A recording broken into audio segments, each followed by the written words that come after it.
تسليما اللهم صل على سيدنا مولانا محمد وعلى آل سيدنا مولانا محمد اللهم صل على سيدنا مولانا محمد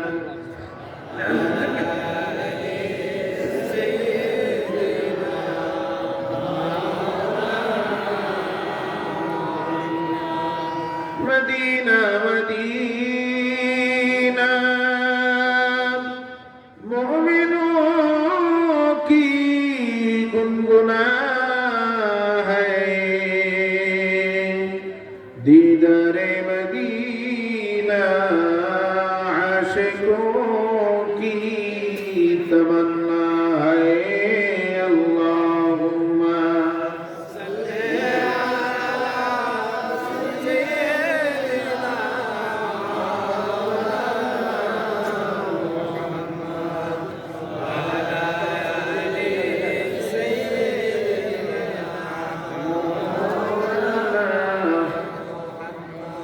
Medina की हवा से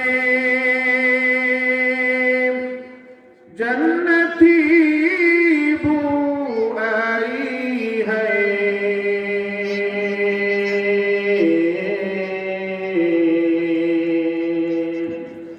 खाक पके मदीना नूर जन्नत चमकती है अल्लाहुम्मा सल्ली अला सय्यिदिना मौलाना मुहम्मद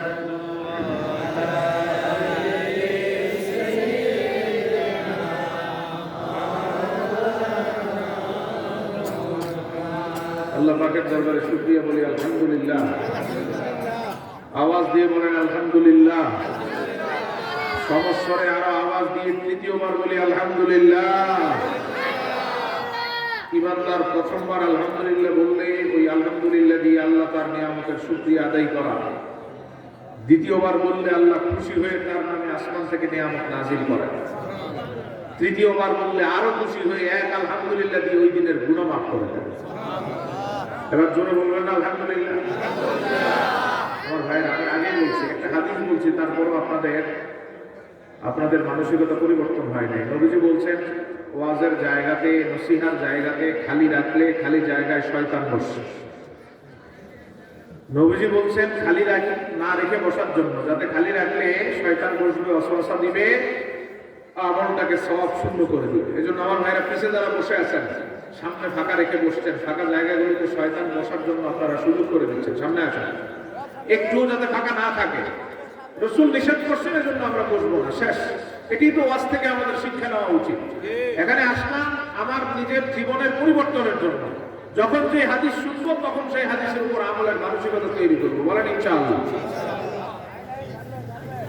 লবাইকান্দি আল আমিন আলিম মাদ্রাসার সম্মানিত স্বপ্নদ্রষ্টা, এই মাদ্রাসার ভিত্তি আল্লাহ সুবহানাহু ওয়া তাআলা যার হাতে প্রতিষ্ঠিত করেছেন, এই এলাকার অসংখ্য মানুষের হৃদয়ে যিনি আল্লাহর জিকির এবং রাসূল সাল্লাল্লাহু আলাইহি ওয়াসাল্লামের মহব্বত তৈরি করেছেন, আলহামদুলিল্লাহ বলেন।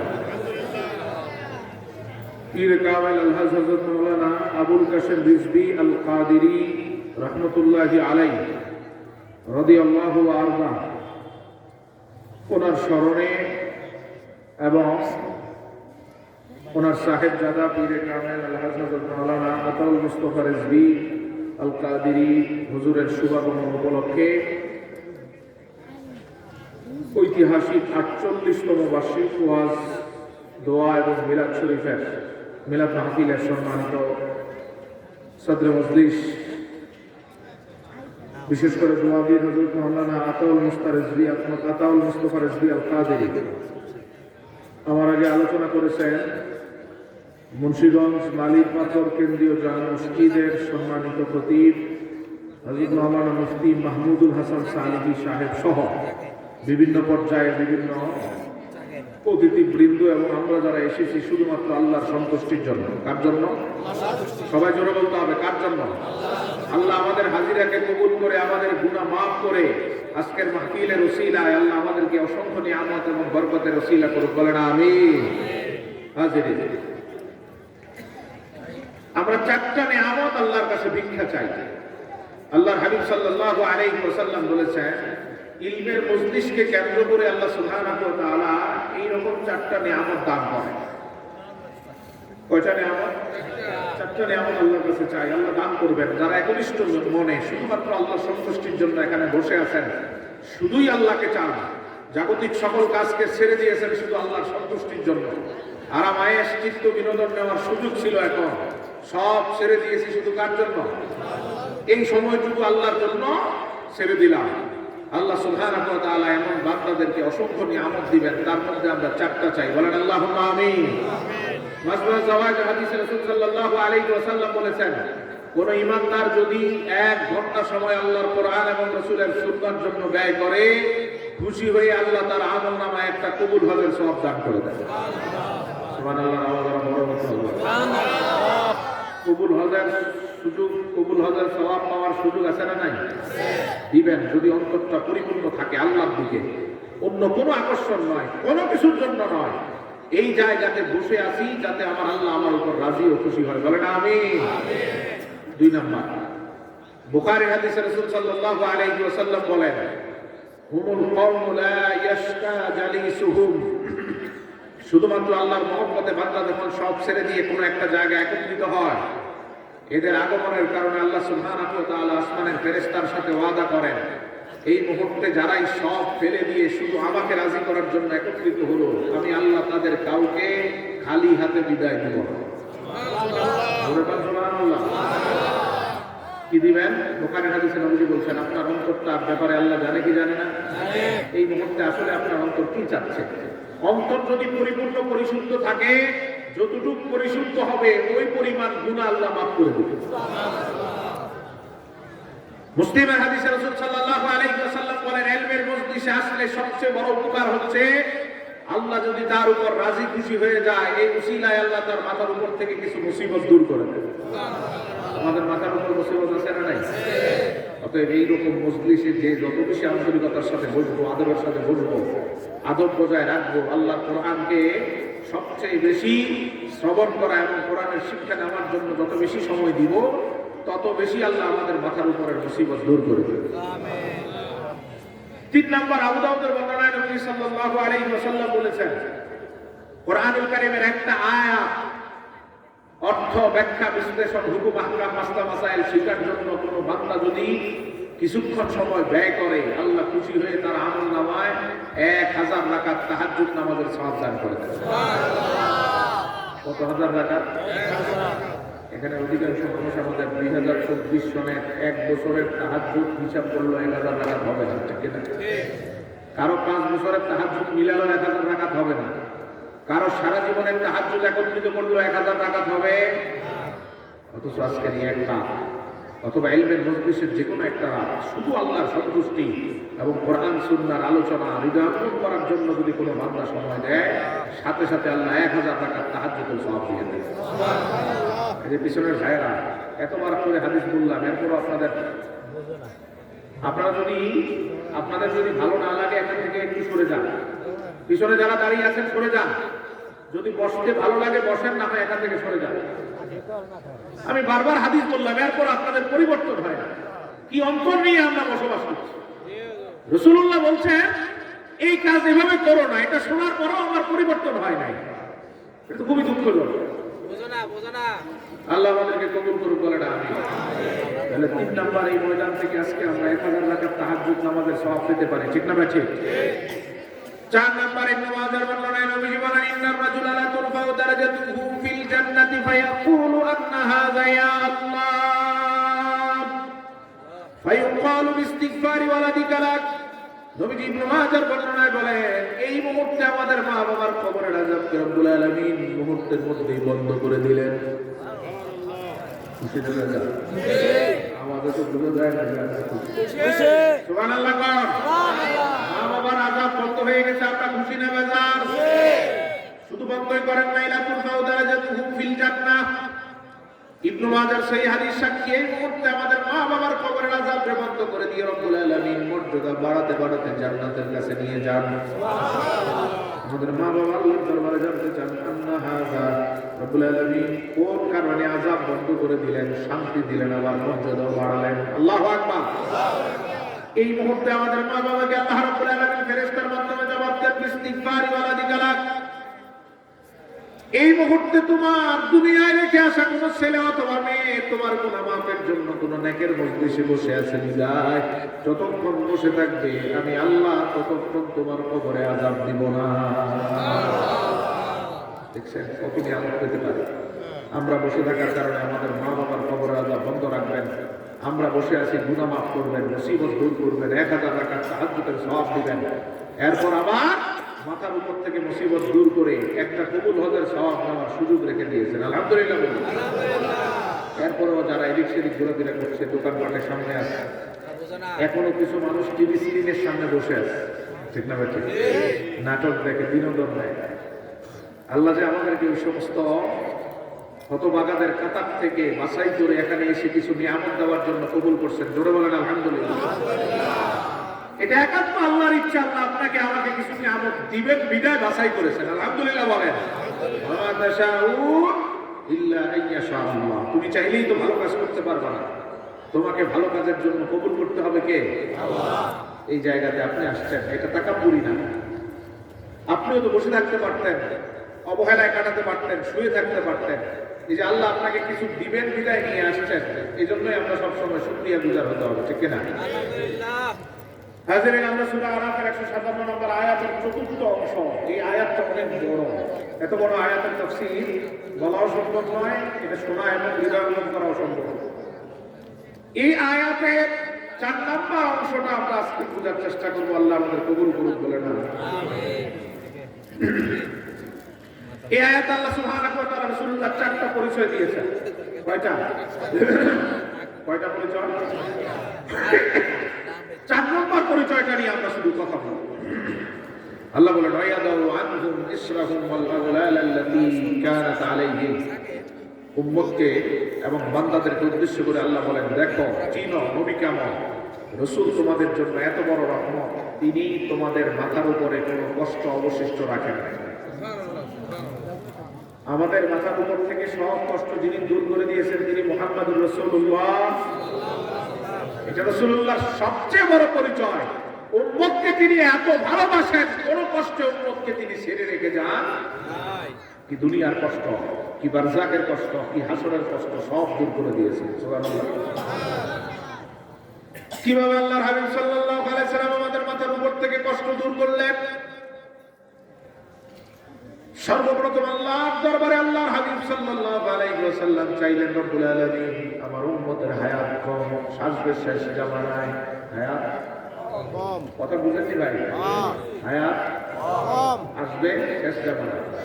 শেষ জামানায় এসে কম হায়াতে এরা অনেক উপরে উঠতে পারবে না। হায়াত কম, গুনাহ বেশি, আসবে শেষ জামানা, শয়তানের ওয়াসওয়াসা থাকবে।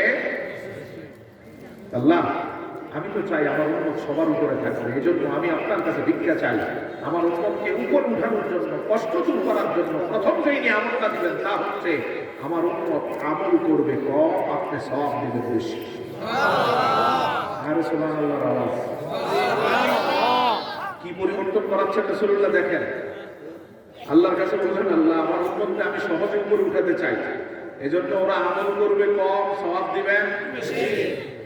আল্লাহর হাবিব সাল্লাল্লাহু আলাইহি ওয়াসাল্লাম আল্লাহর দরবারে চাইলেন, আমরা আমল করব কম, সওয়াব দিবেন আল্লাহ বেশি, যাতে অল্প আমলে জান্নাতের রাস্তার সকল কষ্টগুলো দূর করে আমরা সহজে জান্নাতে পৌঁছে যেতে পারি। সুবহানাল্লাহ। আল্লাহর হাবিবের আবেদন কবুল করে কিভাবে কষ্ট দূর করেন আল্লাহ রাব্বুল আলামিন। সহিহ বুখারীর একটা হাদিসের দিকে খেয়াল করেন। সহিহ বুখারী কিতাবুল উজরাতের বর্ণনা, রব্বুল আলামিন সব বান্দাদেরকে একত্রিত করে আলোয় আলোতে ঘোষণা দিলেন, মাইয়ানালি ইলা নিসফিন নাহার, কে আমার জন্য সকাল থেকে দিনের মধ্যম পর্যন্ত কাজ করবা, বিনিময়ে আমি আল্লাহ তোমাদেরকে 5 ঘন্টা কাজ করার কারণে এক উহুদ পাহাড় পরিমাণ স্বর্ণের সওয়াব দিব। কথা বুঝেন তো সবাই? কাজ করব কয় ঘন্টা? 5 ঘন্টা। সওয়াব পাবো আলা কিরাতিন ওয়া কিরাতিন, এক উহুদ পাহাড় পরিমাণ স্বর্ণের পাহাড় পরিমাণ সওয়াব পাবো। এই ঘোষণা শোনার পরে ইহুদিরা বলল, আল্লাহ আমরা এটা চাই। আল্লাহ সুবহানাহু ওয়া তাআলা বললেন, ঠিক আছে, আমি এই নিয়ামত শুধু ইহুদিদেরকে দিলাম। এবার আল্লাহ ঘোষণা করলেন, মাইয়ামালু লি মিন নিসফিন নাহারি ইলা সালাতিল আসর, কে আমার জন্য দিনের বাকি অর্ধেক থেকে আবার 5 ঘন্টা আসর পর্যন্ত কাজ করবা, বিনিময়ে আমি আল্লাহ তোমাদেরকে আবার এক উহুদ পাহাড় পরিমাণ স্বর্ণের সওয়াব দেব। সুবহানাল্লাহ। নাসারা তথা খ্রিস্টানরা বলল, বুখারীর বর্ণনা, আল্লাহ আমরা এটা চাই। আল্লাহ নাসারাদেরকে এটা দিয়ে দিলেন। এবার আল্লাহ ঘোষণা করলেন, 2 গ্রুপ নিয়ে যাওয়ার পরে এবার আল্লাহ সুবহানাহু ওয়া তাআলা নবীরে যা দিলেন তা ঘোষণা করছেন, মাইয়ামালু লি মিন সালাতিল আসরি ইলা মাগরিবিশ শামস, কে আমার জন্য আসরের নামাজ থেকে আসরের শেষ থেকে মাগরিব তথা সূর্য অস্ত যাওয়া পর্যন্ত মাত্র 1 ঘন্টা কাজ করবা, আমি আল্লাহ তোমাদেরকে দিব 2 উহুদ পাহাড় পরিমাণ স্বর্ণের সওয়াব। সুবহানাল্লাহ। খেয়াল করছেন কি করেন নাই? 5 ঘন্টায় 1 উহুদ নিল ইহুদিরা, 5 ঘন্টায় আরেক উহুদ নিল নাসারারা। এবার রাসূলকে সর্বোচ্চ জায়গায় অধিষ্ঠিত করার জন্য আল্লাহ বলেন, হাবিব আপনার উম্মত কাজ করবে 1 ঘন্টা, আমি আল্লাহ অল্প আমলে বেশি সওয়াব দেওয়ার জন্য আমি তাদেরকে সওয়াব দিব 2 উহুদ পাহাড় পরিমাণ স্বর্ণের সওয়াব। সুবহানাল্লাহ। ওই যে আল্লাহর হাবিব চাইলেন আমার উম্মত আমল করবে কম, সওয়াব পাবে বেশি। সওয়াব পাবে বেশি। এবার 2 নম্বর হাদিস দেখেন, মেরাজ রাতে রাসূলুল্লাহর উপর আল্লাহ কত ওয়াক্ত নামাজ সর্বশেষ ফরজ করছিলেন? সবাই সর্বশেষ কয় ওয়াক্ত নামাজ ফরজ করছিলেন? 5 ওয়াক্ত না? দেখেন অল্প আমলে কিভাবে সওয়াব বাড়াচ্ছেন আল্লাহ। আল্লাহ বলেন, হাবিব আপনার উম্মত 24 ঘন্টা 22 দিন কষ্ট করে নামাজ পড়বে 5 ওয়াক্ত, আপনার খাতিরে আমি আপনার উম্মতকে সওয়াব দেব 50 ওয়াক্ত। সুবহানাল্লাহ। আর বাড়ে না আপনাদের আওয়াজ? কি দিচ্ছেন আর কি পাচ্ছি আমাদের কারণে না, শুধু মুহাম্মদ মুস্তাফার খাতিরে। ঠিক কিনা বলেন?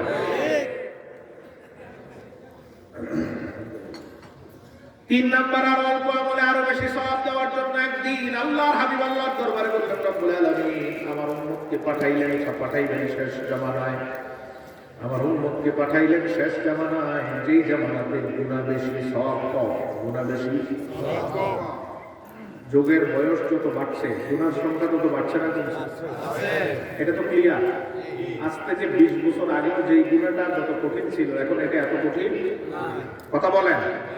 আজ থেকে 20 বছর আগেও যেই গুনাহটা ছিল অনেক কঠিন, এখন এটা অতি সহজ। ধরেন আজ থেকে 20 বছর আগে যদি কোনো ছেলে কোনো মেয়েকে কোনো প্রস্তাব পাঠাতো তখন কি করতো? হ্যাঁ লিখছিলেন?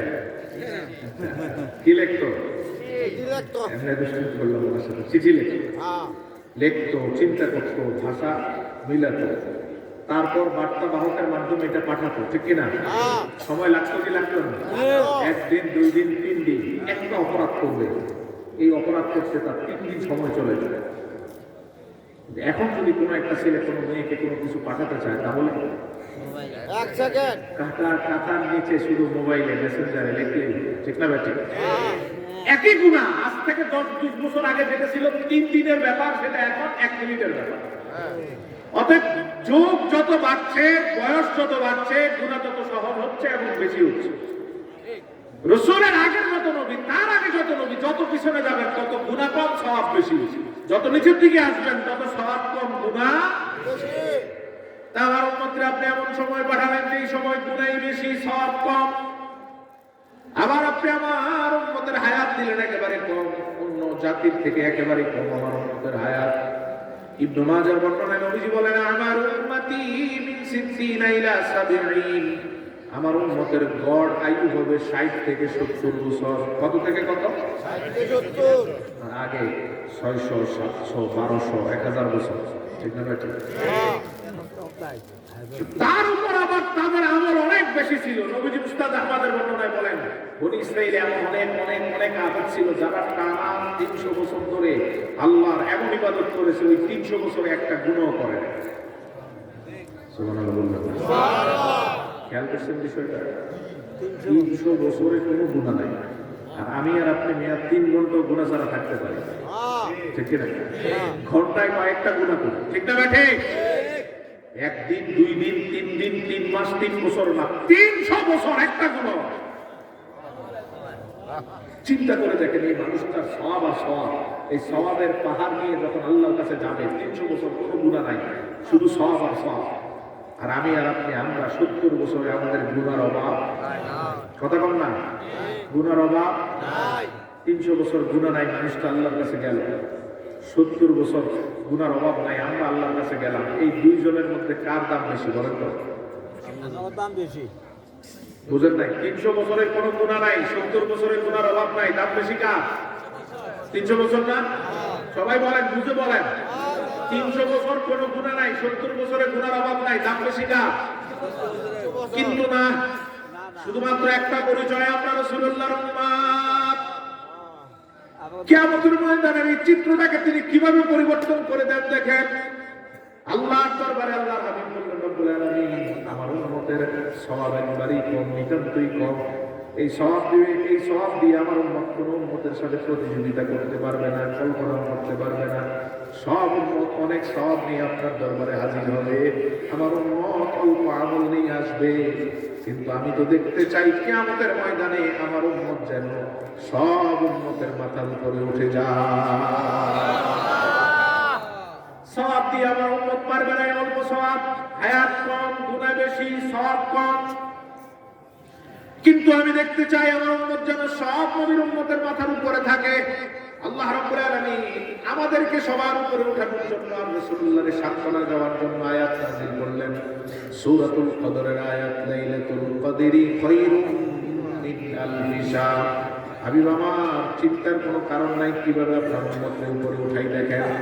আল্লাহ রাব্বুল আলামিন বললেন, হাবিব, আপনার আগের যত নবী পাঠালাম সব নবীর উম্মতরা 1000 মাস ধরে টানা ইবাদত করে যা সওয়াব আমার কাছ থেকে পেয়েছে, আপনার উম্মতকে আমি আল্লাহ এক রাতেই তার থেকে অনেক বেশি দিব। 1000 মাস সমান কয় বছর জানেন? বেশি বছর 4 মাস। 84 বছর। 1000 মাস 84 বছর কষ্ট করে ওরা যা জমা করেছে, আমরা 10 থেকে 12 ঘন্টার এক রাতে পাবো, তার থেকে বেশি। সুবহানাল্লাহর আওয়াজ আরো বড় হবে, বলেন সুবহানাল্লাহ। চিন্তা করছেন কোথা থেকে কোথায় নিয়ে যাচ্ছেন নবীজি আমাদের? 84 বছরের আমলের পথ পাড়ি দিব আমরা মাত্র 10 থেকে 12 ঘন্টার এক রাতে। তাও আল্লাহ সমান বলেন নাই, আল্লাহ বলছেন খায়রুম মিন আলফি শাহর। তাদের 84 বছর থেকে আপনার উম্মতের এক রাতের সওয়াব অনেক বেশি। কিভাবে রাসূল উপরে উঠায় দেখেন। এই যে সওয়াবপূর্ণ রাতটা, এটা কি জীবনে একবার না বছরে একবার? জীবনে একবার। লাইলাতুল কদর প্রত্যেক বছর আপনাকে আল্লাহ দিচ্ছে। 60 বছরের হায়াতের 50 বছরে বাদ দিয়ে দেন, খেলায় খেলায় কাটালেন, কদর ঠিক মতো করতে পারেন নাই। 10টা কদরও যদি জীবনে ঠিক মতো গুরুত্ব দিতে পারেন, কয়টা?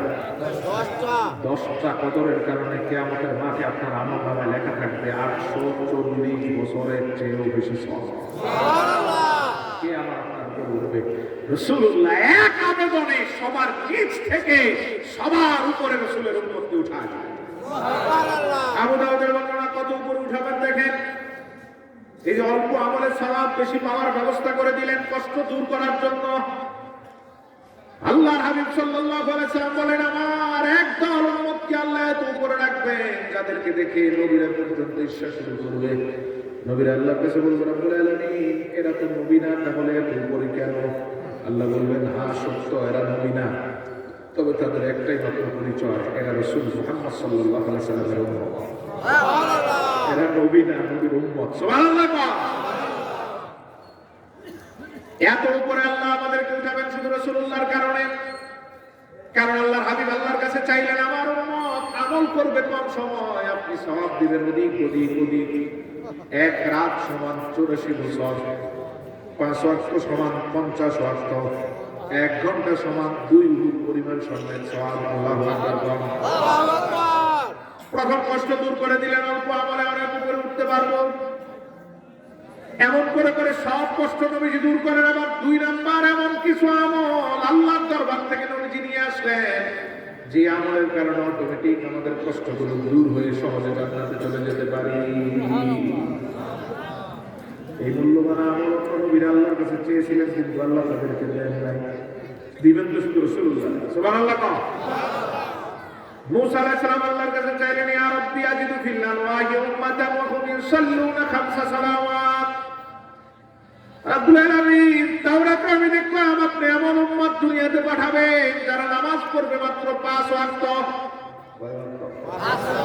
সবাই বলে কিন্তু আপনি 5 ওয়াক্তের কারণে 24 ঘন্টার সব গুনাহ মাফ করে দিবেন। সুবহানাল্লাহ। আল্লাহ এই অনুগ্রহ আমরা দেন, যাতে 5 ওয়াক্ত নামাজ দিয়ে দিয়ে পুরো দিনের গুনাহ মাফ করে সহজে জান্নাতে যেতে পারে। সুবহানাল্লাহ। কে বলতেছেন? মুসা আলাইহিস সালাম। আল্লাহ বললেন, লা বাল হুম উম্মতু মুহাম্মাদিন সাল্লাল্লাহু। না রে মুসা, তোমারে নয়, তোমার পরের আগের কাউকে দিব না। এই উম্মত, এই নিয়ামত শুধু আমি রেখে দিয়েছি ওই নবীর জন্য, যিনি কষ্ট দূর করে তার উম্মতকে সহজে জান্নাতে দিবেন। সুবহানাল্লাহ। সহিহ মুসলিমের হাদিসে দেখেন রাসূলুল্লাহ বলেছেন, এত সহজ করে দিব আমি আমার উম্মতের জন্য জান্নাত, এত সহজ করে দিব, জান্নাতে প্রতি 100 জন জান্নাতের মধ্যে 99 জনই হবে আমার উম্মত। 100 জনের কয়জন আমরা? আর বাকি একজন অন্য নবীর উম্মত। আবার দেখেন হাসরের ময়দানে কাতার হবে কয়টা? হ্যাঁ না, হাসরের মাঠের কথা বলছি, এটা দুনিয়ায় ফেরকার কথা বলেছেন। হাসরের মাঠে কাতার হবে 120টা। কয়টা? 120 কাতার। নবীজি সাল্লাল্লাহু আলাইহি সাল্লাম বলেন, এর মধ্যে 80 কাতার একাই আমার উম্মত। বাকি 40 কাতার হবে 2,23,999 জন নবীর উম্মত। আল্লাহু আকবার। সব জায়গাতে তিনি আমাদের সামনে নিয়ে আসবেন, উপরে উঠাবেন, কষ্ট দূর করবেন। এজন্য আল্লাহ বলেন, ইয়াদাউ আনহুম ইসরাহুম ওয়াল আগলাল আল্লাতী কানাত আলাইহিম। তিনি এত ভালোবাসেন তোমাদের, তোমাদের মাথার উপর থেকে সব কষ্ট তিনি দূর করে দিয়েছেন। আল্লাহ বলেন, আগের নবীরাও যা দূর করতে পারেন নাই, নবীজি তাও দূর করে দিয়েছেন। আল্লাহু আকবার কর।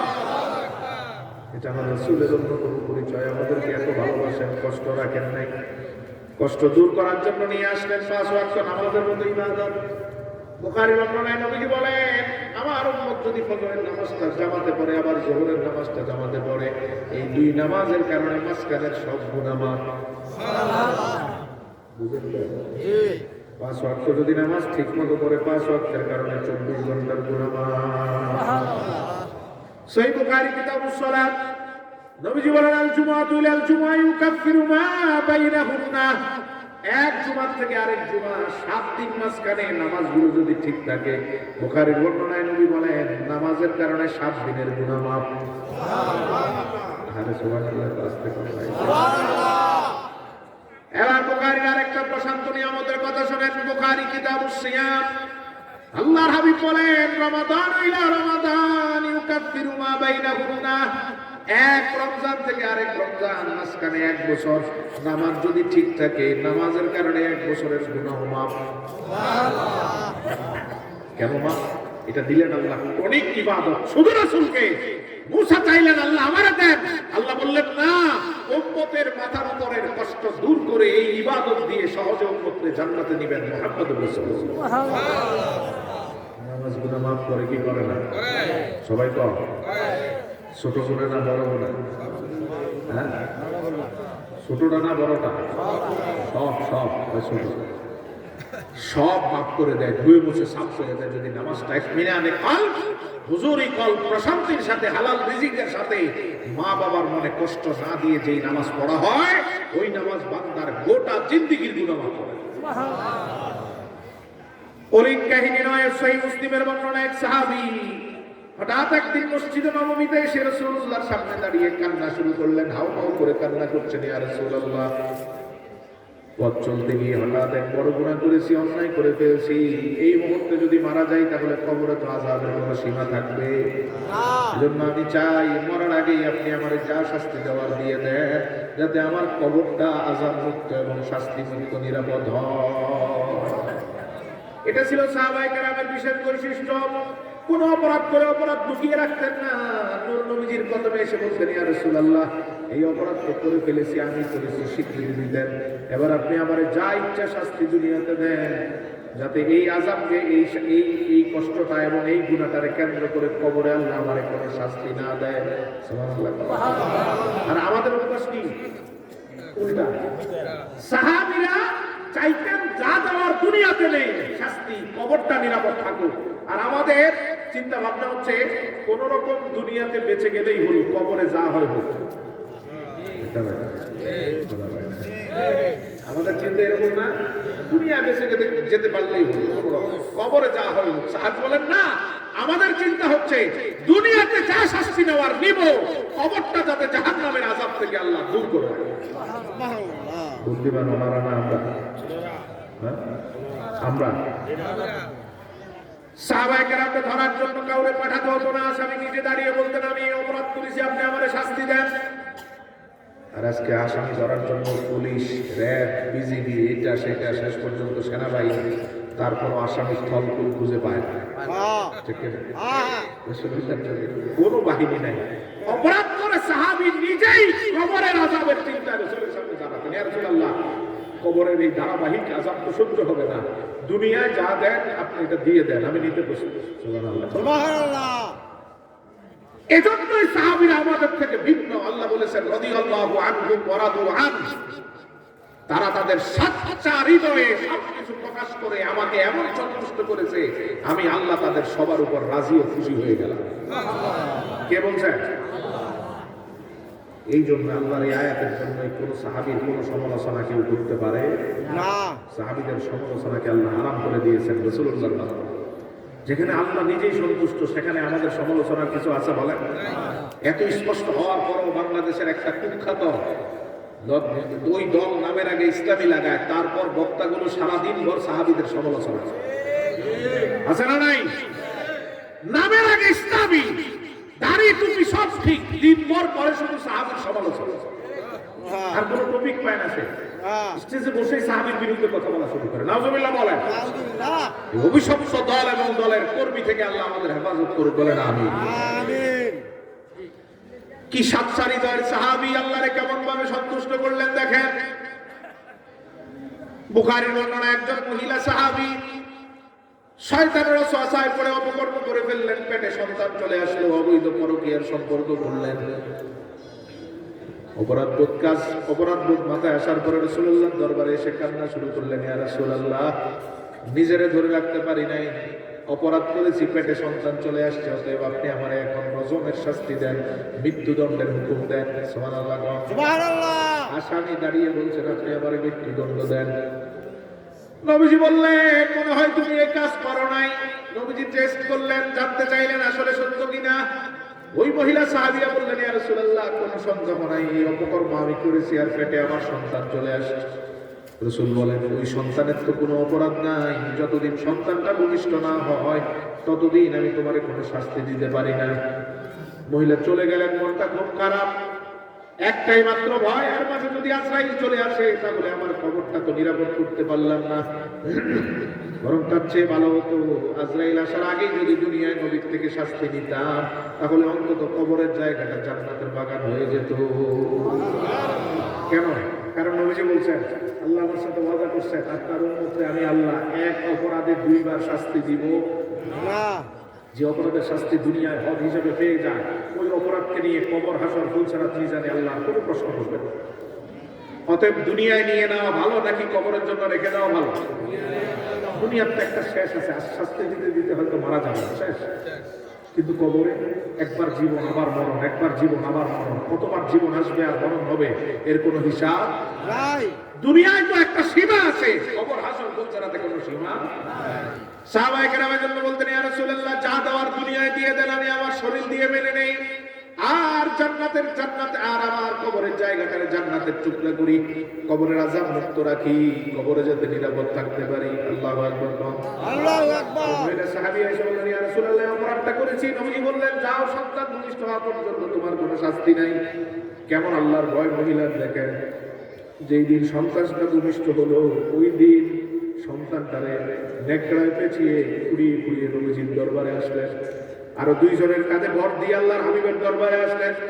এসে বললেন, ইয়া রাসূলুল্লাহ, এই যে সন্তান যার কারণে আপনি আমার শাস্তি দিতে পারেন নাই, যার কারণে এতদিন আমার শাস্তি দেওয়ার উপযুক্ততা হয় নাই, আজকে আমার সন্তান ডেলিভারি হয়ে গেছে, অতএব আমার শাস্তি দিয়ে আপনি এই দুনিয়ার থেকে বিদায় নেওয়ার ব্যবস্থা করে দেন। ভয় দেখে সন্তানের কোনো মায়া নাই, সদ্য ভূমিষ্ঠ সন্তানের কোনো মায়া করে নাই, কারণ সন্তান কবরে যাবে না, সে নিজে যাবে। আল্লাহর হাবিব বললেন, না, এই সন্তানের জন্য রব্বুল আলামিন তোমার কাছে তার রিজিক আমানত রেখেছেন। যতদিন এই সন্তান স্বাভাবিক খাবারে অভ্যস্ত না হবে ততদিন পর্যন্ত তোমার দুধ দিয়েই তার রিজিকের ব্যবস্থা হবে। অতএব আমি যতদিন সে স্বাভাবিক খাবার না খায় ততদিন শাস্তি দিতে পারে না, চলে যাও। মহিলার তো ভয় একমাত্র আল্লাহ। 6 মাস যেতে না যেতে সন্তানের হাতে রুটি নিয়ে রাসূলের দরবারে আসলেন, ইয়া রাসূলুল্লাহ, এই যে দেখেন আমার সন্তান নিজের হাতে রুটি ধরতে পারে, এবার তো আপনি আমার শাস্তির ব্যবস্থা করে দেন। নবীজি বলেন, না, 6 মাসে কোনো সন্তান স্বাভাবিক খাবার ঠিকঠাক মতো খেতে পারে? বাহিরের খাবার খাওয়া মাত্র শুরু করে 2 লোকমা করে, ঠিক কিনা? তাদের তোমার এখন শাস্তি দেওয়া যাবে না। এই সন্তান নিজের খাবার যতক্ষণ নিজে খেতে না পারে, হাতে নিতে না পারে, ততক্ষণ শাস্তি দিব না, চলে যাবে। আরো 6 মাস গেল, আবার আসলেন, ইয়া রাসূলুল্লাহ, এবার তো খেতে পারে, 1 বছর আমার সন্তানের বয়স, এবার তো আপনি আমার দুনিয়া থেকে বিদায়ের ব্যবস্থা করেন যাতে কবরে নিরাপদ থাকি। নবীজি সাল্লাল্লাহু আলাইহি সাল্লাম আদেশ দিলেন, গর্ত খনন করো। গর্ত খনন করা হলো। সাহাবীদের আদেশ দিলেন, এবার পাথর মারা শুরু করো। পাথর মারা শুরু হলো। বিভিন্ন জায়গায় গিয়ে পাথর পরে আর শরীর ফেটে রক্ত বের হয়। এক সাহাবী বড় পাথর নিয়ে আসলেন, এটা দূর থেকে মারতে পারতেছেন না, বিদায় কাছে চলে গেলেন। কাছে গিয়ে পাথরটারে মারলেন, শরীরে পুরে ফিনকি দিয়ে রক্ত বের হলো। রক্তের তীব্রতা বেশি থাকায় সাহাবীর জামা এসে কিছু রক্ত পড়ে গেছে। সাহাবী নাক ছিটকানো শুরু করলো, হায়, এই অপরাধী মহিলার রক্ত দিয়ে আমার জামাটা ভিজে গেল, ভরে গেল, নষ্ট হয়ে গেল, অপরাধের রক্ত আমার গায়ে। এরকম করে নাক ছিটকান। নবীজি খেয়াল করে রাসূল সাল্লাল্লাহু আলাইহি ওয়াসাল্লাম সাহাবীরা ডাকলেন আর বললেন, তুমি কি বলেছো? কার ব্যাপারে বলেছো? তুমি জানো না এই মহিলার দাম আল্লাহর কাছে এখন কত বেশি? এই একটা মহিলার তওবার হালতকে আল্লাহ এমন ভাবে কবুল করেছেন, তার একার তওবারে যদি মদিনায় ভাগ করে দেওয়া হয়, এই এক মহিলার তওবা দিয়ে গোটা মদিনার সবাই নাজাত পেয়ে যাবে। এটাই সাহাবায়ে কেরামের বৈশিষ্ট্য। অপরাধ করে লুকিয়ে রাখতেন না, রাসূলের দরবারে আসতেন, এসে বলতেন, ইয়া রাসূলুল্লাহ, অপরাধ করার কারণে যা যা শাস্তি দেওয়ার দিয়ে দেন, যাতে আল্লাহর কাছে আমার দামটা অনেক গুণ বেড়ে যায়। আল্লাহু আকবার। আল্লাহু আকবার। ওই যে সাহাবী পথ চলতে গিয়ে একজন মহিলাকে জড়িয়ে ধরে চুম্বন করেছেন, মদিনার মসজিদে এসে দাঁড়িয়ে বলতেছেন, ইয়া রাসূলুল্লাহ, এই অপরাধটা করে ফেললাম, এবার আমার শাস্তি কি হবে? নবীজি কোনো কথা বললেন না। নামাজ রক্ত হয়ে গেল, বেলাল আযান দিলেন, ইকামত দিলেন, নবীজি নামাজ আদায় করলেন। নামাজের সালাম ফিরানোর পরে আবার ওই সাহাবী দাঁড়ালেন, ইয়া রাসূলুল্লাহ, আমার তো শাস্তি দেওয়া হলো না। সুবহানাল্লাহ। সুবহানাল্লাহ। কেমনে আল্লাহর কাছে নিজের সমর্পণ করে দিয়েছে, ইয়া রাসূলুল্লাহ, আমার তো শাস্তি দেন নাই, আসছি তো শাস্তি নেওয়ার জন্য, যাতে কবর নিরাপদ হয়। রাসূল বললেন, তুসাল্লি মা'ানা, তুমি কি একটু আগে আমার সাথে নামাজ পড়ো নাই?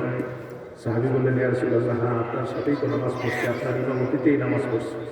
নবীজি সাল্লাল্লাহু আলাইহি ওয়াসাল্লাম বলেন, একটু আগে পড়া তোমার নামাজই তোমার গুনাহ মাফ করায় দিচ্ছে। সুবহানাল্লাহ। আরেকজন সাহাবী দাঁড়ায় গেছেন, ইয়া রাসূলুল্লাহ, এটা কি শুধু তার জন্য, শুধু আজকের জন্যই? রাসূল বলেন, না, সহিহ মুসলিম, তার আর তোমার জন্য না, কিয়ামত পর্যন্ত আমার সব উম্মতের জন্য। সুবহানাল্লাহ। নামাজ গুনাহ মাফ করে কি করে না? শুধু ছোট গুনাহ? কথা কয় না, শুধু ছোট গুনাহ, সব। ছোট বড় সব মাফ করে দেয়। মুসা আলাইহিস সালামের জন্য বললেন, রব্বুল আলামিন, এই নিয়ামতটা আমারে দেন, আমার উম্মতকে যাতে সহজে জান্নাতে নিতে পারি। অপরাধ করবে শয়তানের ওয়াসওয়াসায়, আবার রিকভার সিস্টেম হচ্ছে নামাজ, 5 ওয়াক্তের কারণে 24 ঘন্টার সব মাপ। সুবহানাল্লাহ। সুবহানাল্লাহ। আমারে দেন দয়া করে। আল্লাহ বললেন, না, এইটা দিব শুধু মুহাম্মদ মুস্তাফাকে, যাতে তিনি তার উম্মতের মাথার উপরের কষ্ট দূর করে দিতে পারে। সুবহানাল্লাহ। এমনি ভাবে দুনিয়ার অনেক কষ্ট রাসূল আমাদের মাথার উপর থেকে দূর করলেন, যেটা আল্লাহ নিজে বললেন, আর ব্যাখ্যার দরকার নাই। আল্লাহ বললেন তিনি তোমাদের এত ভালোবাসেন, তোমাদের মাথার উপরের সব কষ্ট তিনি দূর করে দিয়েছেন। সুবহানাল্লাহ। এবার আসেন হাসরের ময়দানে কিভাবে তিনি আমাদের কষ্ট দূর করবেন। একটা কষ্ট আমাদের মাথার উপরে তিনি রাখবেন না। 5টা হাদিসের দিকে খেয়াল করলে আপনি সহজে বুঝে যাবেন হাসরের ময়দানে নবীজি কিভাবে কষ্ট দূর করবেন। আল্লাহ হাবিব সাল্লাল্লাহু আলাইহি সাল্লাম বুখারী বর্ণনায় বলেছেন, হাসরের ময়দানে কারো পায়ে কোনো জুতা থাকবে না, কারো গায়ে কোনো জামা নাই, বস্ত্রহীন এবং নগ্ন পদ হয়ে দাঁড়িয়ে থাকবে সবাই থাকবে দাঁড়ানো। ওই ময়দানে বসার জন্য শুধু চেয়ার পাবে নবীরা। নবীদের জন্য রব্বুল আলামিন 2,24,000টা নূরের চেয়ার বসাবেন। সুবহানাল্লাহ। কিসের চেয়ার? সবাই কম না ভাই? চেয়ার গুলো কিসের? বসবে কারা? ইউদাউলিল আমবিয়া মানাবির মিন নূর। আল্লাহ নূরের চেয়ার বসাবেন। প্রত্যেক নবীর নাম খোদাই করা থাকবে। এটা নূহের অবস্থায় প্রথম থেকে এটা নূহের চেয়ার, এটা ইব্রাহিমের চেয়ার, এটা আদমের চেয়ার, এটা ইদ্রিস, এটা ইসহাক, ইয়াকুব, ইউসুফ, এরকম প্রত্যেক নবীর নাম খোদাই করা থাকবে নূরের চেয়ার। রাসূলুল্লাহ বলেন ইয়াজলিসুনা আলাইহা, সব নবী তাদের নাম দেখে দেখে গিয়ে চেয়ারে বসে যাবে। ওয়া বুকা মিনবারি, সব নবী বসার পরে দেখা যাবে সব চেয়ার ভরে গেছে, সব চেয়ারে লোক বসে গেছে, নবী বসে গেছে, খালি থাকবে শুধু আমি নবী মুহাম্মদ মুস্তাফার চেয়ার।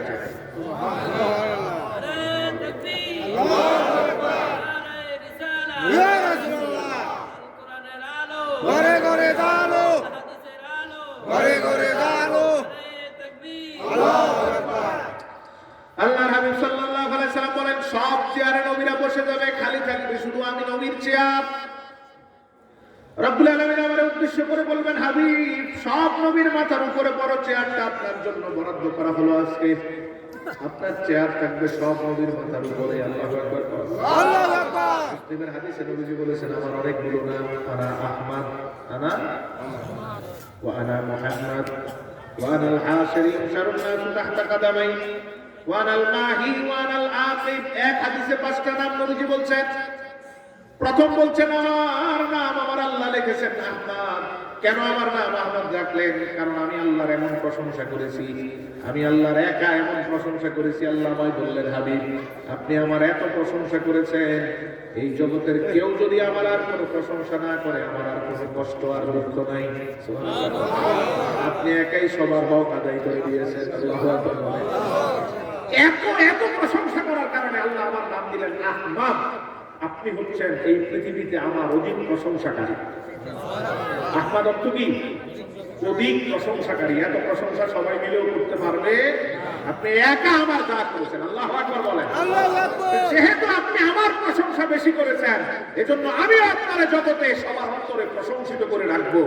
আমার প্রশংসা করার কারণে আহমদ, আর জগতে সবার অন্তরে আপনার মহব্বত আমি আল্লাহ সেট করবো, এই জন্য আপনার নাম মুহাম্মদ। আপনি প্রশংসা করেছেন বেশি, আবার জগতে আপনার প্রশংসাও হবে বেশি। আহমদ মুহাম্মদ। রাসূল বলেন, এরপরে আল্লাহ আমার নাম দিলেন হাশের। আমার একটা নাম হাশের, তার আগে একটা নাম মাহি। কি নাম? মাহি। কতক্ষণ নাম? মাহি। মাহি মানে হচ্ছে গুনাহ মোচনকারী। ইয়াবহুল্লাহু বি সাইয়্যাতি মান ইত্তাবা, যারা আমার নাম স্মরণ করবে, আমার আনুগত্য করবে, অটোমেটিক আল্লাহ তাদের গুনাহ মাফ করে দেবে। সুবহানাল্লাহ। আমার নামের ওসিলায় উম্মতের গুনাহ মাফ হবে। আল্লাহু আকবার বলেন। এজন্য আমার একটা নাম মুসলিম আল্লাহ নিজে দিয়েছেন, আপনার নাম মাহি, উম্মতের গুনাহ মোচনকারী। সুবহানাল্লাহ। এরপরও বাংলাদেশে অনেক বক্তা আছে, তাওহীদেরই মুর্শিদ আমার মুহাম্মদের নাম, এই নাম জপিলে আর আছে না, ওই নাম জপা শিরক। নাউজুবিল্লাহ। মুসলিমের হাদিসে বলেন, আমার নামের উসিলায় উম্মতের গুনাহ আল্লাহ মাফ করে। আর বক্তা নামের জাহেল বক্তা কয় নবীর নাম, নামের জিকির করা নাকি শিরক। নাউজুবিল্লাহ। আল্লাহ ক্ষমা করুন আমাদের, বলেন আমিন। এটা কিয়ামতের আলামত। এই জগৎ পাথর জাহেলগুলো যা ইচ্ছা তা বলে বলে মুসলমানদের ঈমানে আঘাত করছে, ঠিক না ভাই? নাম স্মরণ না করলে কার নাম স্মরণ করবে? আল্লাহ হাবিব সাল্লাল্লাহু আলাইহি সাল্লাম বলেন আনাল মাহি, আমার একটা নাম আল্লাহ দিলেন মাহি, গুনাহ মোচনকারী। ইয়ামহুল্লাহু সাইয়্যাতি মান ইত্তাবা, ইয়ামহুল্লাহু বি সাইয়্যাতি মান ইত্তাবা। আমার এই নামের উসিলায় যারা আমার অনুসরণ করবে, আমার স্মরণ করবে, আল্লাহ তাদের গুনাহগুলো মাফ করে দিবেন। এরপরে রাসূল বলেন আনা হাসান, আমার একটা নাম হাসান। হাসর করাবেন আল্লাহ, কিন্তু আল্লাহ নিজে আমার নাম কেন হাসান দিলেন? কারণ রাসূল মুসলিমের বর্ণনায় বলেন ইউহশারুন নাসু তাহতা কাদামাই, রব্বুল আলামিন হাসরের ময়দানে আমার দুই পায়ের নিচে গোটা সৃষ্টি জগতের হাসর করবেন। এজন্য আল্লাহ আমার নাম নিজেই দিলেন হাসেন। আমার দুই পায়ের নিচে থাকবে সব সৃষ্টি জগৎ, সুবহানাল্লাহ। সব নবীর মাথার উপরে থাকবে আমার আসন কুরসি, সেখানে আমি বসবো। তার উপরে থাকবে আল্লাহ কুরসি। আল্লাহ বলবেন হাবিব এত বড় আসন দেওয়ার পর আপনি বসেন নাই। নবীজি বলবেন আল্লাহ আমার উম্মতের একটা কষ্টের কথা চিন্তায় এনে আমি আমার আসন ছেড়ে দিয়েছি। বসেন নাই কার জন্য? আল্লাহ বলবেন হাবিব আমায় বলেন বলা সাউফা ইউতিকা রাব্বুকা ফাতারদা, আমি তো আপনার সাথে ওয়াদা করব কিয়ামতের ময়দানে আপনি যতক্ষণ খুশি না হবেন ততক্ষণ আমার দেওয়া বন্ধ হবে না। বলা সাউফা ইউতিকা রাব্বুকা, দিতেই থাকবো ফাতারদা, এরপর আপনি খুশি হবেন। আল্লাহর হাবিবকে আল্লাহ বললেন আমার ওয়াদা আছে আপনাকে আমি দিতেই থাকবো। আবার আপনি বলা শুরু করেন কি কি লাগবে আপনার। প্রথম আর্গুমেন্ট আল্লাহর দরবারে নবীজি করবেন, দাঁড়িয়ে বলবেন রব্বুল আলামিন আমি আমার উম্মতের মাথার উপর থেকে একটা কষ্ট দূর করতে চাই। সুবহানাল্লাহ। সুযোগ দিলেন আর এই সুযোগে আমাদেরকে আল্লাহর কাছে কাজে লাগালেন। আল্লাহ রাব্বুল আলামিন বলবেন হাবিব কি বলেন? নবীজি বলেন রব্বুল আলামিন এই হাসরের ময়দানটা অনেক কষ্টের ময়দান, যেখানে শুধু কষ্ট আর কষ্ট থাকবে। আমার উম্মতকে পাঠাইছেন সবার শেষে, আজকে বিচারের জন্য ডাকবেন শেষে, এটাই আমার কষ্ট। রব্বুল আলামিন সব নবীর উম্মতের বিচার হবে, আমার উম্মত দাঁড়িয়ে থাকবে। এই কষ্ট উম্মতের মাথার উপর আমি রেখে দিতে চাই না। আমি চাই আমার উম্মতকে পাঠাইছেন সবার শেষে, কিন্তু বিচারটা করতে হবে আদমের উম্মতেরও আগে। খুশি না বেজা? কোন কোন কষ্ট আছে না গেছে? কি করবে আল্লাহ? উত্তরে কি বলবেন দেখেন। নবীজি হাদিসে বলেছেন আল্লাহ বলবেন আজ্জিল হিসাবাহু, ফেরেশতাদের ডাক দিয়ে আল্লাহ বলবেন সব নবীর উম্মতরে পিছনে দিয়ে দাও, নূর নবীর উম্মতরে সামনে নিয়ে আসো। আল্লাহর হাবিবের ইচ্ছে অনুযায়ী আজকের এই ময়দানে নবীর উম্মতরে দিয়েই আমি আল্লাহ বিচার শুরু করব। কষ্ট আছে না গেছে? এমনি গেছে, হ্যাঁ এমনি চলে গেছে না? কেমনে গেছে? নবী কষ্ট দূর করে দিয়েছেন। এটাই আল্লাহ সূরা আরাফে বলেন নবী তোমাদের মাথার উপরে কোনো কষ্ট রাখেন না। আল্লাহু আকবার কর। আল্লাহু আকবার।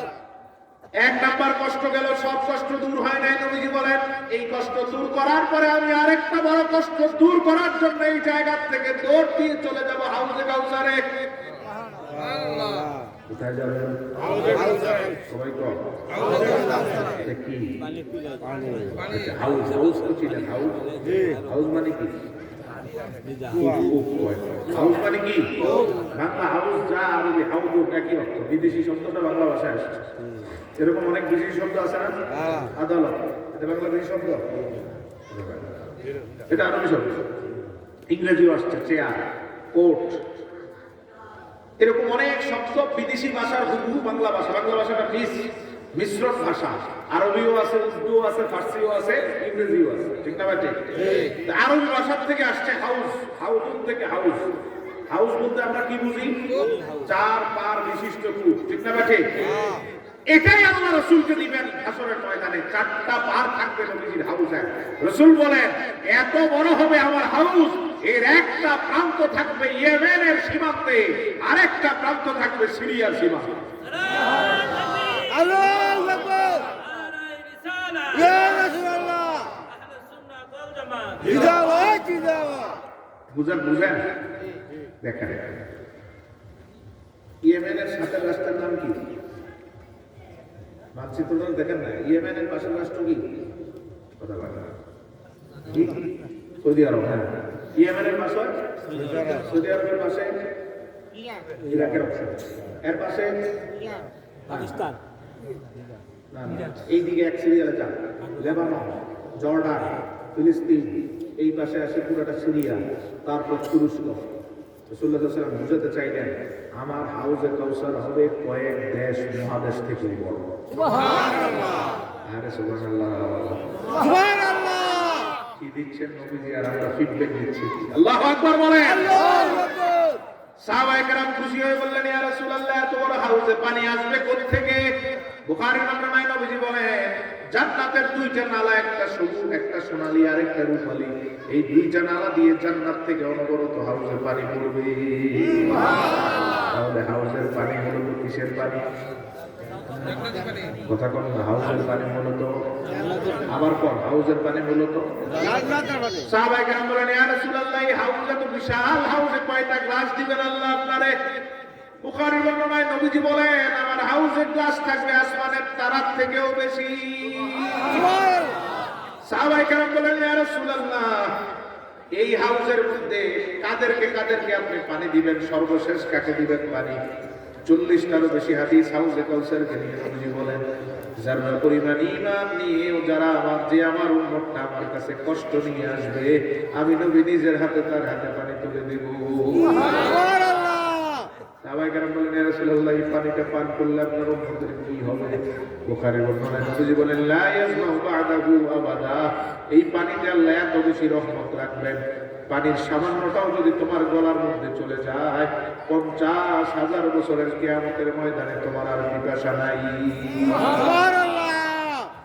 পিপাসা দূর করে দিবেন। কি কষ্ট দূর করলেন এবার বুঝবেন। সূর্যটা এখন 9 কোটি কয়েক লক্ষ মাইল দূর থেকে তাপ দেয়, ঠিক কিনা? ঠিক। লাগে আর আগে। তাপ লাগে। হ্যাঁ। 2-3 ঘন্টা সূর্যের নিচে কাজ করলে পিপাসা বেড়ে যায়, হ্যাঁ। ঠিক কিনা? ঠিক। ছায়া খোঁজ করি, পানি খোঁজ করি, ঠান্ডা পানি উঠি পিপাসা নিবারণের জন্য। দেখেন সূর্য আস্তে আস্তে নিচের দিকে আসতে থাকবে। রাসূলুল্লাহ বলেন একটু নিচে আসতে থাকলেই মানুষের মাথাটা ফেটে মগজগুলো নাক দিয়ে পড়তে থাকবে। হ্যাঁ। আস্তে আস্তে যখন এক বিগত মাথার উপরে আসবে তখন সূর্যের তাপের কারণে পিপাসা বেশি না কম? বেশি। কত বেশি তার কোনো সীমা না। কিন্তু রাসূল বলেন সূর্য থাকবে এক হাত মাথার উপরে, তোমাদের পিপাসা নাই। সুবহানাল্লাহ কও। কেন পিপাসা নাই? মুহাদ্দিসিনে কেরাম ব্যাখ্যা করেছেন কারণ একটা পানি দিয়ে আমাদের সব কষ্ট তিনি দূর করে দিবেন এমন ভাবে ওই পানির মধ্যে আল্লাহ এত বেশি রহমত রাখবেন। নবীজির বরকতে রাসূলের তোফাইলে ওই পানি পান করার কারণে রব্বুল আলামিন এমন ব্যবস্থা করে দিবেন আপনার শরীরটারে সূর্য এক হাত দূর থেকে কেন সূর্য আমার আপনার মাথায় লাগলেও আর তাপ দিতে পারবে না। হাউজে কাউসার দিয়ে পুরো ময়দানের কষ্ট দূর করে শান্ত করে দিলেন মুহাম্মদুর রাসূলুল্লাহ, ঠিক না বেঠিক? ঠিক। একটু খেয়াল করে দেখেন ওই সময় যেই সময় কোনো নবী কোনো কথা বলে না, যেই সময় কোনো নবী কোনো একটা সাউন্ড করেন না, উম্মতের কথাও চিন্তা করেন না, শুধু বলেন নাফসি নাফসি। যেই সময় নবীরা নিজেরে নিয়ে ব্যস্ত ওই সময় নবীজি আমাদের কষ্ট দূর করতে ব্যস্ত। আল্লাহু আকবার। সেই উম্মত দুনিয়ায় পড়ে করে রাসূলের বিরুদ্ধে ফতোয়া বাজে, ঠিক না বেটা?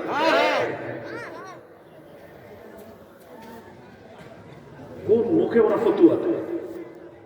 আল্লাহ বিচার করুক, বলে না আমি কি করেন তিনি আর আমরা কি করি দুনিয়ায় বসে। আল্লাহর হাবিব সাল্লাল্লাহু আলাইহি ওয়াসাল্লাম দ্বিতীয় কষ্টটা দূর করলেন। আমি আবার বলছি ওই ময়দান, যেই ময়দানে কোন নবী আমার আল্লাহর সাথে একটা শব্দ বলার সাহস করবেন না, যে ময়দানে কথা বলা দূরে থাক কোন নবী আল্লাহর দিকে একটা বারের জন্য তাকাবেন না। সহিহ বুখারীর আরেক পৃষ্ঠায় বর্ণনা, 3 বর্ণনার হাদিস, বুখারীর বর্ণনা। রাসূলুল্লাহ সাল্লাল্লাহু আলাইহি ওয়াসাল্লাম ময়দানের ভয়াবহতা বর্ণনা করে বলেন এই ময়দান এত কঠিন হবে, এই ময়দানে একদল উম্মত গিয়ে আদমকে বলবে আপনি আমাদের পিতা, আপনি প্রথম নবী, একটু আল্লাহরে ভয় করে বলেন না যাতে মাথার উপরে সূর্যটা আল্লাহ একটু দূর করে দেয়, আর কষ্ট সহ্য হচ্ছে না। আদম আলাইহিস সালাম এই প্রশ্নের উপর বলবেন ইন্না রাব্বী কাদ গাদিবাল ইয়াওমা গাদাবান শাদীদান লাম ইয়াগদাব মিসলাহু ক্বাবলাহু ওয়া লা ইয়াগদাব মিসলাহু বাদা। আদম বলবেন আল্লাহর এমন রাগ আমি আদম আগেও দেখি নাই, পরেও দেখব না। এই রাগান্বিত অবস্থায় আল্লাহর দিকে তাকানো যাবে না, কথাও বলা যাবে না, আমি পারবো না। এই কথা বলে আদম নিচের দিকে তাকাবেন। কোন দিকে? নিচের দিকে। ওটা বুঝতে চায়? হ্যাঁ। কষ্টকাল লাগতেছে, হাত তোলেন তো। দেখ মনোযোগ আছে, বলে বলে হ্যাঁ বলে না বলে আমাদের মনোযোগ আছে আলহামদুলিল্লাহ বলে। আলহামদুলিল্লাহ। রসুল কি করবেন অন্তত এটুকু জানা উচিত, ঠিক না ঠিক? ঠিক। তারপর আপনার মাথার বিবেক খুলে যাবে আমার কি করা উচিত, নবী কি করবেন আর আমার কি করা উচিত, এখন কি করছি। আল্লাহ ক্ষমা করুন বলেন আমিন। আমিন। আল্লাহর হাবিব সাল্লাল্লাহু আলাইহি ওয়াসাল্লাম বলেন আদম মুখ ফিরিয়ে নিবে, উম্মতরে বলবে আমি পারবো না। আল্লাহর দিকে তাকানো যায় না, কথা বলা যাবে না, এমন রাগ আল্লাহর। আমি নিজেই ভয়ের মধ্যে আছি, আমার সাথে কি ব্যবহার করেন। সুবহানাল্লাহ। এটা এমন কঠিন ময়দান, যে ময়দানে নবীরা নিজেরা ভয় থাকবে। এরপরে উম্মত মিলে সবাই মিলে যাবে নূহ আলাইহিস সালামের কাছে, গিয়ে বলবে একটু আল্লাহরে বলেন মাথার উপরের সূর্যটা দূর করে দেয়, কার কষ্ট সহ্য হয় না। একটাই মাত্র কথা বলেন, মাথার উপরের সূর্যটা দূর করে দিয়ে অন্তত আমাদের জান রক্ষা করুক। নূহ আলাইহিস সালাম বলবেন ইন্না রাব্বী কাদ গাদিবাল ইয়াওমা গাদাবান শাদীদান লাম ইয়াগদাব মিসলাহু ক্বাবলাহু ওয়া লা ইয়াগদাব মিসলাহু বা'দা। আল্লাহর এমন রাগ আমি নূহ আগেও দেখি নাই, পরেও দেখব না। আল্লাহর সাথে কথা বলা দূরে থাক, আমি আল্লাহর দিকে তাকাইতেও পারবো না। নিচের দিকে তাকাবেন, কোন দিকে? নূহ আলাইহিস সালাম রাজি হয় না। ইব্রাহিম আলাইহিস সালাম বলবেন আমিও পারবো না, আল্লাহর দিকে তাকানোই যাচ্ছে না। এই সাহস আমার ইব্রাহিমের, আমি ইব্রাহিমের মধ্যে নাই। মূসা বলবেন আল্লাহর এমন রাগ আগেও দেখি নাই, পরেও দেখবো না। কোনো কথা আল্লাহর সামনে বলা যাবে না, নিচের দিকে তাকায় বলবেন আল্লাহ আমারই রক্ষা করেন, আমারই রক্ষা করেন। ঈসা বলবেন কোনোভাবেই বলা যাবে না। কোন নবী আল্লাহর দিকে তাকাইতেও রাজি হন না। এটাই হাসরের ময়দান। ভয়ের কারণে আল্লাহর দিকে নবীরা তাকান না। রাসূল বলেন এরপরে উম্মত যখন আমার কাছে আসবে, কথাটা বলার সাথে সাথে আমি আল্লাহর দিকে নজর করব। কারণ তিনি উম্মতের কষ্ট সহ্য করতে পারে। সব নবী সহ্য করতে পারলেও আমাদের নবী পারেন। আল্লাহ নিজেই বলছেন তিনি একমাত্র নবী যিনি উম্মতের মাথার উপরের কষ্ট দূর করে দেন। সুবহানাল্লাহ। আল্লাহর হাবিব সাল্লাল্লাহু আলাইহি ওয়াসাল্লাম বলেন এবার 3 নাম্বার নিয়ামতটা আল্লাহ কিয়ামতের ময়দানে আমারে দিবেন। রাসূলুল্লাহ বলেন আমার অন্তরটা প্রশান্ত হয়ে যাবে তখন যখন আমি আল্লাহর দিকে তাকাবো, আমি আল্লাহর দিকে তাকাবো।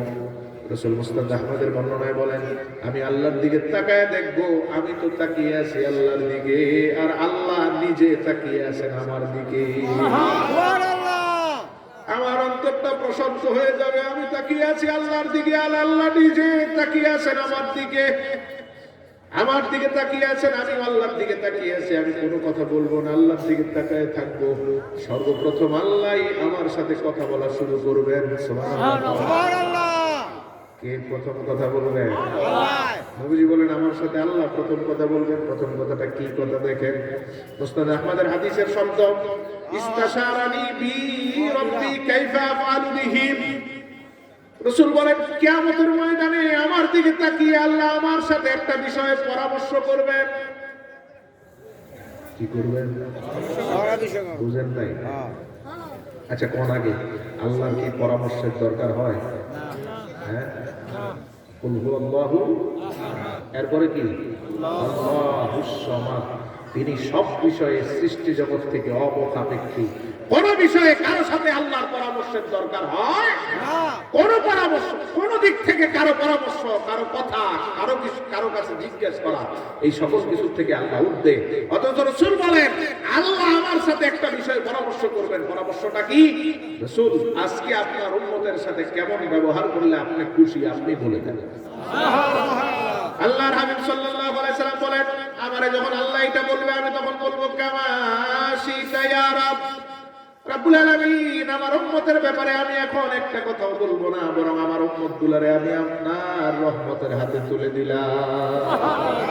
আপনি যেমনটা করেন তাতেই আমি খুশি। সুবহানাল্লাহ। সুবহানাল্লাহ। আবার আল্লাহ বলবেন হাবিব আপনি বলে দেন আমি কোন কাজটা করলে আপনি খুশি থাকবেন। রাসূল বলেন আমি আবার আপনার হাতে তুলে দিলাম, আপনি যা করেন তাতেই আমি খুশি। আল্লাহর হাবিব বলেন আমি একটা কথাও বলবো না। আল্লাহ আমার নিয়ামত দিবেন ঘোষণা করে বলবেন হাবিব আপনি তো হিসাবের আগেই জান্নাতে চলে যাবেন। আপনি যাওয়ার সময় নূরের নজর দিয়ে আপনার ৭০,০০০ উম্মতরে বাছাই করেন। কত হাজার? ৭০,০০০। জোরে কর ৭০,০০০। এবার আল্লাহ বলবেন লাইসা আলাইহিম হিসাবুন ওয়ালা আযাব। আপনি যাদেরকে বাছাই করবেন তাদের হিসাবও নাই, আযাবও নাই, বিনা হিসাবে জান্নাতি। কত হাজার? কথা কোন জোরে? খুশি না বেজা? খুশি। সবাই বলেন। কিন্তু রসুল বলেন আমি খুশি না, হ্যাঁ। কারণ আমি তো 70,000-কে নেওয়ার জন্য দাঁড়াই নাই। আমি রসুল দাঁড়িয়েছি আমার সব উম্মতকে নিয়ে জান্নাতে যেতে। আল্লাহ তো দিলেন মাত্র 70,000 গেলাইছে। আলাইহিম হিসাবুন ওয়া আযাব বুখারী, তাদের হিসাব নাই আযাব নাই। নবীজি বলেন আমি আবার এভাবে আল্লাহর দিকে তাকায় থাকবো, একটা কথাও বলবো না। আল্লাহ আমার অন্তরের ভাষা ভালো জানেন। আল্লাহ বুঝতে পারবেন আমি চাচ্ছি আমার বিনা হিসাবে জান্নাতের তালিকাটা যেন আল্লাহ আরো বড় করে দেন। আমি তাকিয়ে আছি, আল্লাহ আবার ঘোষণা করবেন হাবিব আপনি তো চাচ্ছেন যাতে জান্নাতের তালিকা আরো বড় করে দেই, হিসাবের আগেই বিনা হিসাবে জান্নাতি। জান হাবিব এই 70,000টারে 70টা দলে ভাগ করেন। কয়টা দল? সবাই কম।